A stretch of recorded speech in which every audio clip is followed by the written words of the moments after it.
to the next whiskey bar. Oh, don't ask why. Oh, don't ask why. Show me the way to the next whiskey bar. Oh, don't ask why. Oh, don't ask why. For if we don't find the next whiskey bar, I tell you we must die. I tell you we must die. I tell you we must die. Welcome everybody to Tiny's Bar and Podcast Studio. I podcast from my man cave here in Canton, Ohio. I love to do whiskey things, everything. We're the Scotchy Bourbon Boys, and we podcast 2 to 3 times, or we're into the, what would you say? We do 2 to 3 content-orientated things a week, usually 2 podcasts, a couple tiny tastings. Every second and fourth Friday, we do a whiskey live, which is we get together, any Scotchy Bourbon Boy, either on the internet or here in Canton. We get together down here in the man cave, and we review and have fun with one whiskey every second and fourth Friday of the month. That's a lot of fun. Check it out. It's usually Friday nights at 9 p.m. Eastern time, so check that out. But then also, I just wanted to, because in the podcast formats, when you see me podcasting here, the studio has evolved. If you start with where it was when we were just sitting on the couch in the man cave, me and Young Nose doing our first podcasts, it started out mainly as audio with us shooting video and not really knowing what to do with it. I didn't have a lot. I wasn't really up on the YouTube thing like I am now. I started in November, really after I got all better from COVID. I started to push getting content on YouTube. But the podcast at the same time, which we do twice a week, the guests are getting better. Everything's getting better. We are getting better. We love all the people who watch us because you stuck through we like to be raw and our content to be raw, and you guys have stuck through, and it's taking off on the podcast formats. Every day, I can't believe that hundreds of people are downloading the podcasts, and that each new podcast has a core following. And I thank you to our sponsors, Watershed Distillery, Log Still Distillery in Yosemite, and the Watershed Distillery in Columbus, and then the Spirit of French Lick, Alan Bishop. You're the guy, you're the distiller, you're the alchemist, you're supporter and a really good friend. Thank you, Spirit of French Lick, for all the support. You guys were the first people there supporting us. You make such damn good whiskey too. It's such those are the kind of things between Watershed, Log Still, and Spirit of French Lick. When you have a sponsor, you want to make sure that what you're promoting is something that you really like. Now, I like pretty much all bourbons, so I have not had a bad bourbon. I've had average bourbons and better bourbons, but you're always hoping that with our sponsors that they're better bourbons. And Log Still can't wait for your new line of Rattle and Snap to come out. Excited about that. Monk's Road Delicious. We're going to be tasting that on this upcoming Friday night whiskey live. That's going to be Monk's Road. That's out there. We're trying to get that going. And then there's my Tiny's 10-minute tastings, which it's usually about 16 to 19 minutes long. And there's about a 10-minute tasting right in the middle, but I give you a little backstory, a little history, and then, just a little promotion of the Scotchy Bourbon Boys. But today, and remember, the Scotchy Bourbon Boys, you can check us out at www.scotchybourbonboys.com. But today, the reason why I'm doing this video is to show you the podcast studio, the kind of what I use, the equipment. I've got microphones. Everything's always upgrading. The money from our sponsorships, the money that I get from doing corporate tastings. Myself, I'm a bourbon steward, executive bourbon steward through the Stave and Thief Society, and also graduated from the executive bourbon stewardship in in Louisville at Moonshine University. So a lot of fun things have happened, and I keep, advancing my knowledge. It's just so much fun, and it's such my passion to drink different whiskeys. As I get further in this, I love to travel. So far we've traveled to Kentucky, but I hope to start traveling a lot more places in the United States as this bourbon boom continues, because there is some damn good whiskey being made. Colorado, Texas, Florida. I mean, it's everywhere. They're Wisconsin, Missouri, Virginia, and Kentucky, Ohio is, we've got a couple fantastic distilleries here. So look forward to getting around the country as this continues. This is the base, and you guys I just know that I won't forget our base people. We just had a YouTube contest, and Hannah Wade and Alex Rankin both qualified by getting 30 people to subscribe to our YouTube each. They got over 30 people each when they were in a drawing last night, and last night's drawing, the Old Carter bottle went to a $300 bottle of Old Carter out of Kentucky, and that went to Alex Rankin. Congratulations to that. Wonderful drawing. Look forward to more contests coming out, bottle giveaways. And then also, we want to say to Hannah Wade, I haven't gotten hold of her yet, but I have a bottle of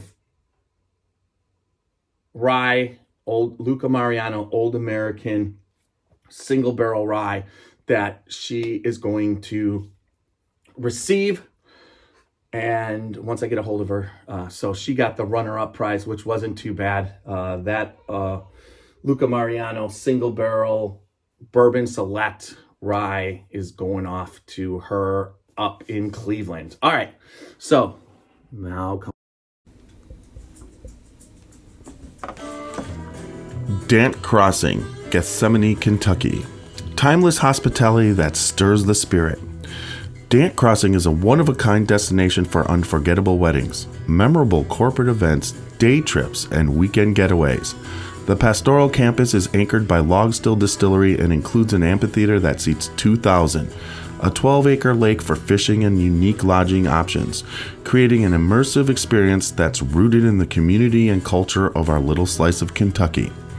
More attractions will open soon at Dant Crossing, including our 21,000 square foot distillery, which we will have the ability to produce 15,000 barrels of spirit each year, a network of wooded walking trails, fully functional private train depot, farm-to-table restaurant, and the Legacy, a premier wedding and events venue. Whether you're looking to host an event, book a stay, or reserve a tasting, we're ready to welcome you. Learn more at dantcrossing.com.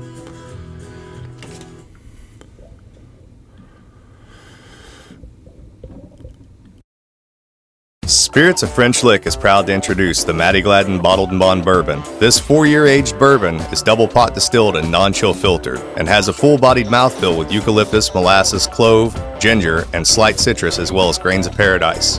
The finish is long and reappearing on the back of the tongue with notes of pepper, tobacco leaf, and mint green. All of our spirits are available for tasting and purchase inside the French Lick Winery and Distillery. Spirits of French Lick. Respect the grain, please enjoy responsibly, and be sure to follow us on Facebook and Instagram. Comes the fun part. Yay. So, initially, when I started the man cave, I've got, this was my first liquor cabinet right here. I gotta see if I can back up and kind of give you guys a thing. It's got the bottom shelves and there, and as my bourbon collection was growing, I bought this, and that was actually upstairs in my living room. Before I had just started the group and I was just podcasting, and this is where I put my good stuff. And there is some good stuff. Most of the stuff on this top shelf has been signed or engraved for myself. These are very special bottles to me. The one right there, that is the Booker's Rye limited edition, and one of the cool things about it is, if you look here, it's signed by, I'll go right there, signed by Freddie No. That's a really cool bottle. Let's see if I can get that. Yeah, there you go. Signed by Freddie No. This bottle was given to me by Sandy No. This was her personal bottle of Booker's Rye. I had done a painting she had commissioned me to do a painting for her. And when I delivered that, we shared a pour of that and she let me have that. That's fantastic. So there's a lot of different types of things. You can see the Bardstown back there signed by Steve Nally and Nick Smith. Same thing right there. Those two, we were there podcasting, we were going to do that. Now down here are some of I got my Rabbit Hole Racehorse, my Elijah Craig 18-year, WB Saffel. That's a damn good bottle. The Lux Road Distillers Collection. I love that bottle. And there's the Johnny Walker High Rye that has taken over the Johnny Walker Blue for being the official Scotchy Bourbon Boys scotch that we drink because that is some damn good stuff. And I just can't believe they let that go for the price that it goes for. So then my second, so when I started building the man cave has I'm a Packer fan right here. I did a painting of Brett Favre, and then when he came and went into the Hall of Fame, us being in Canton, I had him sign it, but I also did a twin painting that I gave to him. So that's really a kind of cool thing. Here is Brett signing the actual painting. Pretty damn cool. There's my AJ Hawk Super Bowl and tickets, and then I've also Green Bay Packer. If you can see right there, I own stock in the Green Bay Packers. But this right here is my second purchase that when I did the man cave, I needed another shelf. So this is filled, and we went to this.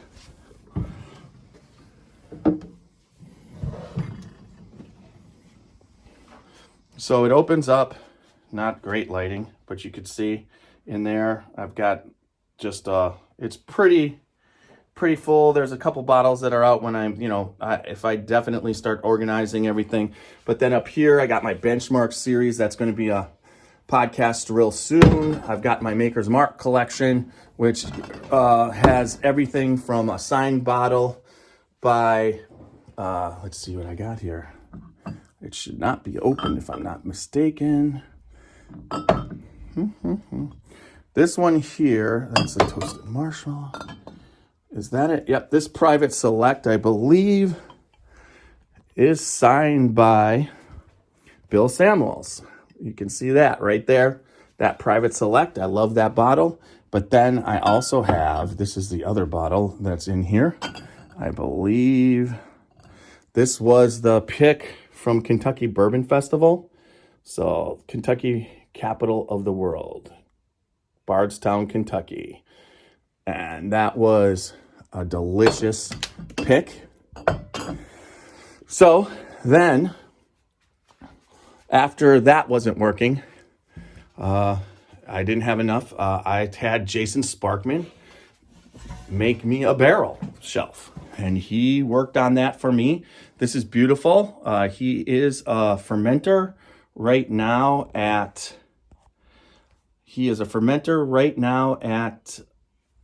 Limestone Branch Distillery. But this awesome. So what he did is he was working at Wilderness Trail, so he used a Wilderness Trail barrel. You can see right there, it's got all the markings for Wilderness Trail. I think the logo, if we look down there, you might be able to see it. But at the same time, he made a Scotchy Bourbon Boy shelf. Let's see, let's move that out. There you go. You can kind of see that. He put a barrel head with our logo on it, which is super cool. Threw that in. So then I like to save my special empty bottles. So I got my Buffalo Trace, and you can see here, these are all bottles that are extra special, that meant something to me, people I shared with, my firsts. And then like here was my first barrel pick where we had a select, and Freddie No was part of that Knob Creek barrel pack and signed the bottle of one of the bourbons that we were picking from. Got my Buffalo Trace clock right there. One of the cool things about this, let's see, is they're not all working, but they all light up. So I get that nice, and then I got this one here that I'm in the process of fixing this, but let's hit that one. There we go. so you could see the mantle lights up nicely. So then, once I did that, I was running out of room and I didn't know what to do. There was just so much bourbon being purchased, sent to me for tasting, testing. So I went out and bought this shelf right here. This is now the backdrop. What you got, my Booker's collection. You've got, something, you got this year's Master Keep. I got my Bourbon of the Year, William Dalton. That's the weeded with the French staves dropped in. Then down here are I got, some of my other good bottles that I have. And then down here, it's just the collection. As it goes down, you can fit so much more in there. The Jim Beam, experimental series. I got Barrel. I got the pick for Rabbit Hole. I got the Mad Hatter for that. And then down there one more time, that was the bourbon. Now the last thing that I did, it's not a shelf, and that pretty much allowed me now to finish off where I'm storing. But I did bring down my Packer shelf where I keep some Packer memorabilia. But in the bottom, you can see some good bourbons are starting to go into the shelf and the unit. But, I've got all my stuff. When Marvin Harrison autographed rookie card, the Packers bobbleheads, Antonio Freeman. I love Free. He does a really good show right now. And then you got that up there. I've got my wall over here with my Jim Beam clock, which I honor it on this side because I've got my Packer Super Bowl quarterbacks, one Favre, Bart Starr, and Aaron Rodgers, all autographed. So having all three Packer Super Bowls. So hopefully at one point there'll be another. Who knows? But that's pretty much for the bar. Now, so the studio right now is, I had a Christmas tree up, okay? And it had a lot of Christmas lights over in the corner. And when we were shooting, it was actually on, and since I would say October, and it was providing fill light to light us up. So a lot of times when I didn't realize this, so when I took the Christmas tree down, the last 3 or 4 episodes were horrible lighting. There was horrible skin tone and everything. So in the temporary aspect of this, to do the podcast, I basically pulled a string of Christmas lights out and put it on top of the camera mount, and it's successfully properly lighting me for my podcast. So that gives you a feel now out of this. You can see the rest of the man cave. I got all my bourbon hats. You could see this is the part of the man cave, the theater seating, big screen TV. You could see that over there. Now, the lights aren't really aesthetically pleasing, but they're a necessity. So that's part of my I am going to come up with, I've been looking online to come up with something that is going to give me that fill light to keep the podcast. But in the meantime, you got to do what you got to do to make things work. Now, for my podcast, the equipment I use, I've got a small, and it should be right here. It's a soundboard. It's simple right here. I use this for the soundboard. And basically it allows me to plug it into 3 microphones and 2 headphones for the podcast. I use my iMac, and then I also use my laptop. So at any given time when I'm podcasting, for the YouTube aspect, I am using 100% my iMac. I use my iMac for the YouTube Zoom recording, but I also use, and I'm in the process of buying another one, I use this light. I believe you can see, it's got a fill light, whatever. Right now, I don't like the way it works. I like this fill light right here, but that's my camera. But like I said, next week, the camera quality should go up. Initially, I was using the iMac's camera, and it just wasn't cutting it. That cuts it, but it still has problems and issues. So I'm upgrading the camera. And then for the podcast, I use all Macintosh software. So I basically go through Buzzsprout as my provider, and I use Podcast Studio in the Mac to do the recordings. I pretty much have that down as far as Podcast Studio. That after 165 podcasts has become second nature to me. And the Zoom meetings I'm figuring out, but I also know that this iMac does not have a fast enough video card, or it does not have, there's one other thing. It's not a fast enough video card, and the memory on it is severely lacking. So I don't get to do too much archiving, saving. So one of the things I'm going to be doing is trying to get somebody, a Mac tech guy, to help me out. I'm really good in Photoshop. I understand Photoshop. This was a great computer for doing imagery and Photoshop, but it's not a strong computer for video editing. And we're going to be in the process as we go, because as this becomes bigger and bigger and more of a full-time job than a part-time hobby, that I want to just keep getting and using my professional skills. I love that Mac. I do, if you've ever watched us on YouTube, you can see that 100% that on YouTube. We are, what would you say? We are, I'm going to try and get this to the right thing before I finish up, but we are upping our game. It's working. We're getting the subscribers we want. So we actually have to keep, doing what we're doing. And we're going to keep at it, because when I did I'm an artist, a digital artist. You've seen some of the digital artwork that I did. When I did that, when I was painting and creating art, which I still do to some extent, but when I was marketing it, I learned a lot about YouTube. I learned a lot about social media, how to drive traffic and people and talk to people. And so that really wasn't cutting it as far as the way that I would like. A lot of people love my artwork. I got a lot of friends, but as far as moving artwork or selling artwork or doing artwork, I was doing a lot of commission work that was not that creative. So I decided to do the Whiskey Podcast and use all my knowledge for that. And hopefully you keep watching, keep liking. Remember, whatever format you're listening to, whatever format you're watching on, make sure you like, you subscribe, anything to support us. Plus, please just leave us good feedback and comments. We appreciate everything that everybody's doing for us.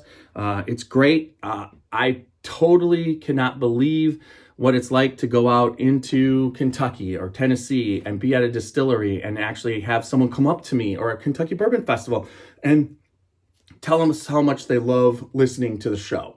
So remember, we're the Scotchy Bourbon Boys. I'm Tiny. This was Tiny's Bar and Podcast Studio. And until next time, everybody, remember, good bourbon equals good times and good fun, and get the hell out there and live your life dangerously.